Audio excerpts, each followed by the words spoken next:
sino muy poco, porque si como mucho, se va a producir dolor en mí. Así nace la inteligencia. Poco a poco ese no yo en esos contactos empieza a apreciar, esto me produce placer, es bueno, esto produce dolor, tengo que evitarle. Ese conocimiento es la raíz de la propia conciencia que empieza a desenvolverse. Y los hechos se repiten muchas veces. Hay esperanza de placer, hay esperanza o deseo de que no exista el dolor. Empieza a aparecer la memoria. Con la memoria se despierta nuevamente el deseo.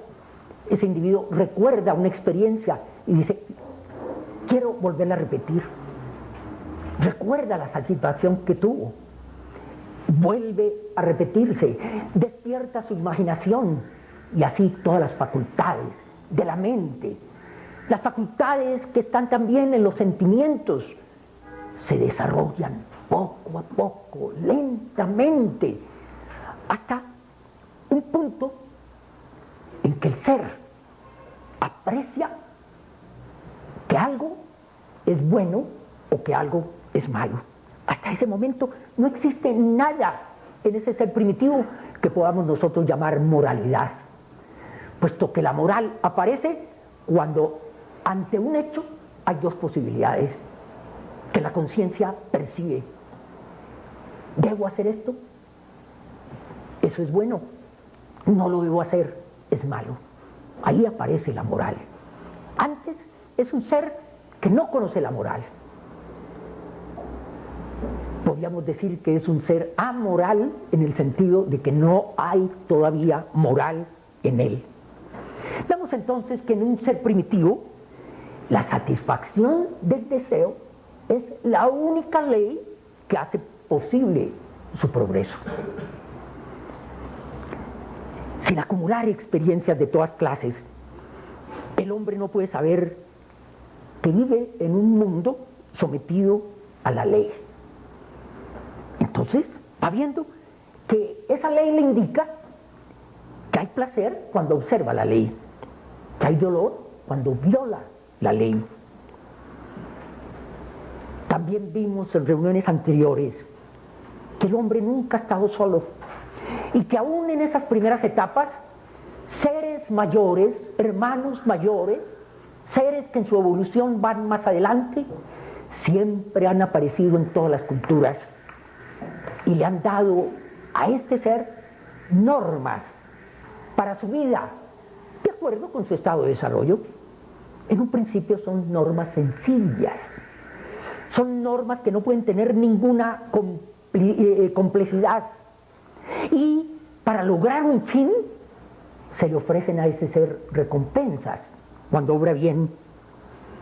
Es una inteligencia naciente y sin la esperanza de un fruto, de una recompensa, no obra.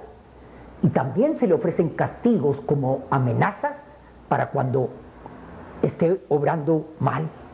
Así se trata de ayudar a los seres humanos para que obren bien y se separen del mal. Ya en esta etapa empezamos a ver que empieza a operar la ley del Dharma. La señora Besant nos habla de que en un lejano pasado, hace miles de años, un gran ser, a quienes los libros sagrados del Oriente llaman Manu,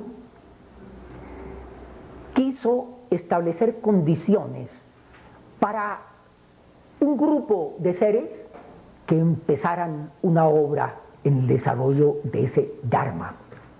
Eso tendría que regarse por el mundo, con la unión de unos seres con otros seres de otros pueblos. Esas características iniciales fundamentales empezarían a ser consideradas como universales. Y así Manú reúne a ese pueblo que es el origen de la raza aria y aparece entonces en alguna región de India, y establece las castas. Son 4 castas principales, dentro de las cuales los seres van desarrollando ciertas virtudes de acuerdo con la ley. Esas castas, que en un principio son tan útiles, cuando se pierde de vista su objetivo, se convierten en un problema para el mundo. Las castas todavía existen en India y son causa de los mayores problemas entre estos mismos seres, a tal punto que algo que debiera unirlos los divide. Y si un individuo pertenece a una casta, no puede ponerse en contacto con el de otra. Los matrimonios entre distintas castas son prohibidos, y algunos se consideran superiores porque pertenecen a una casta, y otros son seres inferiores y por lo tanto despreciados por los individuos que se creen superiores. No fue la idea del Manú. Las condiciones son distintas. La población del mundo es todavía muy pequeña, y en un pueblo aislado, se podrían tener entonces dentro de una casta las posibilidades de que seres que en su desarrollo interno están en una determinada condición nazcan dentro de esa casta. Hoy las cosas no son así, pero se sigue pensando en esto. Y se habla, por ejemplo, de una casta superior, ya hablaremos de esto más adelante, como es la de los brahmanes, los seres más importantes. Entonces un individuo que nace en una familia de brahmanes se siente superior, pero puede ser un ladrón, un pícaro, un asesino, un hombre cruel, y no está mostrando las condiciones del brahman. Y otro que nace en una casta humilde, en una casta de seres que están dedicados dentro de ese principio al servicio de los demás en las labores domésticas o en las labores de trabajo de las empresas, etcétera, que nace dentro de una casta de estas, siendo humilde, es un individuo que manifiesta las condiciones superiores. Esa es la razón de que se diga también de que un brahman no es brahman por haber nacido en una casta, sino es aquel que muestra las condiciones de brahman. Es una expresión interna, no importa las condiciones externas. Pero examinemos estas castas a la ley de esas leyes de Manú, y nos muestra entonces él que el primer dharma es el del servicio, es el de la casta de los shudras, es la primera casta. Una vez que ha salido de ese estado primitivo donde no conoce lo que es el bien y lo que es el mal, el ser tiene que empezar su desarrollo aprendiendo ciertas lecciones. Un ser que no sabe manejarse él mismo no podría mandar, no podría dirigir a otros, no puede enseñar a otros. Debe empezar poniéndose al servicio de individuos que van más adelante en su evolución, en esa ley del crecimiento. Tal vez, como pasa en todas las castas, al principio sus deberes los cumple mal, pero hay unos ideales. Vamos a poner, por ejemplo, el de un sirviente en una casa. Él tiene ciertos deberes, ideales, hacia los cuales tiene que dirigir su vida y cumplirlos a través de muchísimas vidas antes de pasar a una casta superior. ¿Qué tiene que hacer este sirviente? ¿Cuáles son sus deberes? El de la obediencia. Él no tiene por qué tomar decisiones. Sería terrible que cada soldado, por ejemplo, tomara las decisiones en una batalla que le corresponden al capitán. Cada uno haría lo que quiere y eso sería un desastre. Él tiene que cumplir las órdenes de un superior. El sirviente en una casa tiene que cumplir las órdenes que le dan sus amos. Debe haber devoción en él, en su trabajo, en amor a su amo, a sus amos. Él debe entregarse con fidelidad a sus tareas, a sus labores. Y solamente de esta manera va a cumplir a cabalidad esas funciones. Muchas veces vemos nosotros que nos dan ejemplo sirvientes de esta clase que cumplen divinamente sus funciones en una casa.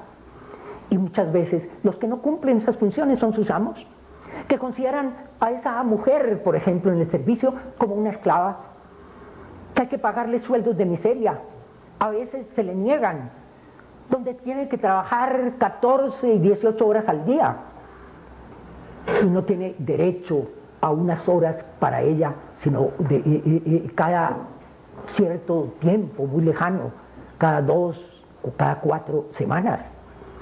Y por eso leyes humanas están tratando de cambiar esas condiciones de seres donde hay un abuso de un individuo que está desarrollando sus gérmenes en una casta que se considera superior. Por lo tanto, los deberes del servicio son importantísimos para el desarrollo de conciencia. Y mientras no los haya cumplido bien, no estará preparado para trabajar en una casta superior. Entonces el deber del superior es manifestar cualidades superiores, pero de ningún modo tiene derecho de exigirlas en sus inferiores, que deben ser guiados con dulzura. Viene después otra casta. Para estos pasos se pueden tomar muchísimas centenares de vidas, tal vez, antes de que se cumpla eso a cabalidad. Es la del Vaishya, esa segunda casta. En esta época de Manu se consideraba que pertenecían a esa casta los agricultores, los pastores, los comerciantes. No había un desarrollo económico como el de ahora. Entonces, dentro de estas condiciones, el ser desarrollaba ciertas virtudes. Y una de las condiciones o virtudes, podríamos decir, que debe desarrollar un Vaishya es el de adquirir riquezas, lo cual es un mérito. Podemos ver, entonces, que si adquirir riquezas viene a ser un mérito y que debe tener también unas condiciones ideales, la mayoría de los seres humanos estamos en esa etapa del Vaishya. La mayoría de los seres humanos ama las riquezas, quiere las riquezas y todo lo que ello le pueda dar, pero no ha llegado al ideal de lo que debe ser la adquisición de las riquezas. Consideramos ciertas profesiones como las de servicio como superiores a la del individuo que solamente está tratando de enriquecerse. Hay condiciones. Voy a poner un solo ejemplo, pero esto sucede en cualquier profesión. La medicina es una profesión que tiene como finalidad especial aliviar el dolor humano. Y muchos individuos estudian esta profesión no con el objeto de aliviar a los demás, sino de enriquecerse. Actualmente es una profesión que no da mucho dinero, pero hasta no hace mucho tiempo era una profesión que daba prestigio y enriquecía a los individuos, muchas veces cobrando honorarios excesivos que arruinaban al ser que necesitaba sus servicios y a su familia. Allí este ser está cumpliendo un dharma que no es el que le corresponde. Él tiene que llegar al convencimiento de que se desarrollan poco a poco, lentamente, hasta un punto en que el ser aprecia que algo es bueno o que algo es malo. Hasta ese momento no existe nada en ese ser primitivo que podamos nosotros llamar moralidad, puesto que la moral, sino muy poco, porque si como mucho, se va a producir dolor en mí. Así nace la inteligencia. Poco a poco ese no yo en esos contactos empieza a apreciar, esto me produce placer, es bueno, esto produce dolor, tengo que evitarle. Ese conocimiento es la raíz de la propia conciencia que empieza a desenvolverse. Y los hechos se repiten muchas veces. Hay esperanza de placer, hay esperanza o deseo de que no exista el dolor. Empieza a aparecer la memoria.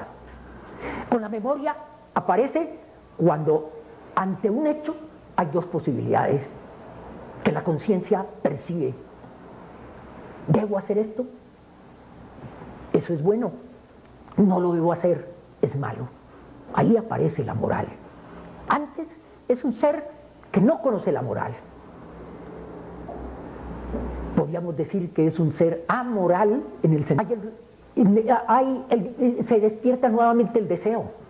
Ese individuo recuerda una experiencia y dice, quiero volverla a repetir. Recuerda la satisfacción que tuvo. Vuelve a repetirse, despierta su imaginación y así todas las facultades de la mente, las facultades que están también en los sentimientos.